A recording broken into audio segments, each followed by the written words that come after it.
Anthony Albanese has held a closely watched meeting with President Xi Xinping in Beijing, pressing China's leader on Beijing's military activity off Australia's coast. President Xi has appeared to shrug off Anthony Albanese's concerns, but the Prime Minister insists the relationship with the emerging superpower cannot be defined solely by its differences. We'll get analysis from Global Affairs editor Laura Tingle shortly, but first here's Foreign Affairs reporter Stephen Jedgetts. A pause before a moment of weight and consequence.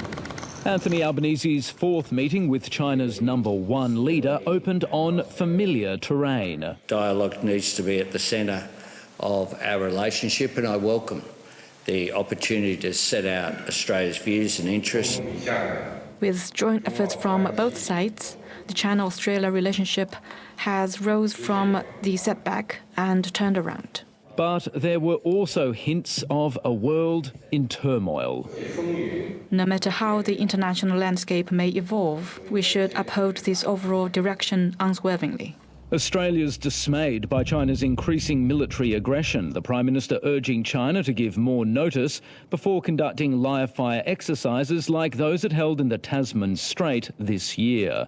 But President Xi seems to have brushed aside that request. President Xi said that China engaged in exercises just as Australia engages in exercises. However, China's leader didn't press Mr Albanese to abandon his election promise to strip the port of Darwin from a Chinese company, despite a drumbeat of criticism in Chinese state media. I can't be clearer than to say the question I was asked was not raised. And while the US wasn't present at this meeting, it still loomed over it. The Trump administration's moves to upend global trade and put more acute pressure on close security allies like Australia offers opportunities to China. In the end, Beijing knows that Canberra has a radically different vision for how it would like this region to work.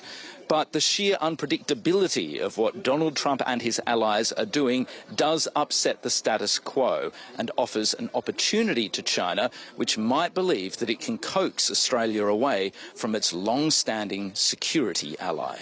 But there were also reminders of how constrained the political space is in Beijing right now. Australian journalists filming in the city's ancient heart, surrounded by security guards in a brief confrontation. China has a different system, obviously, with the media, but certainly I'm here being accountable. That sentiment isn't universal. Stephen Jedgetts, ABC News, Beijing. Today's meeting was a significant moment for the Prime Minister. With more from Beijing, here's Global Affairs editor Laura Tingle. The Prime Minister told President Xi today that he would be visiting the Great Wall tomorrow. That has particular resonance for the Prime Minister.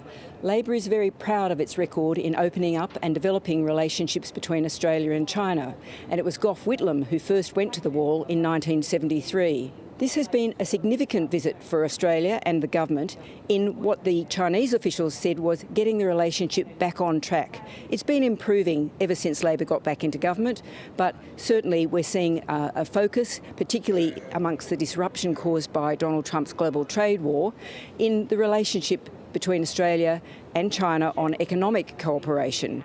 As we're speaking, Mr Albanese is back in the Great Hall of the People talking to his Chinese counterpart, the Premier, and they're having discussions which are likely to lead to substantive outcomes in trade negotiations and understandings and contracts as a result of their conversations.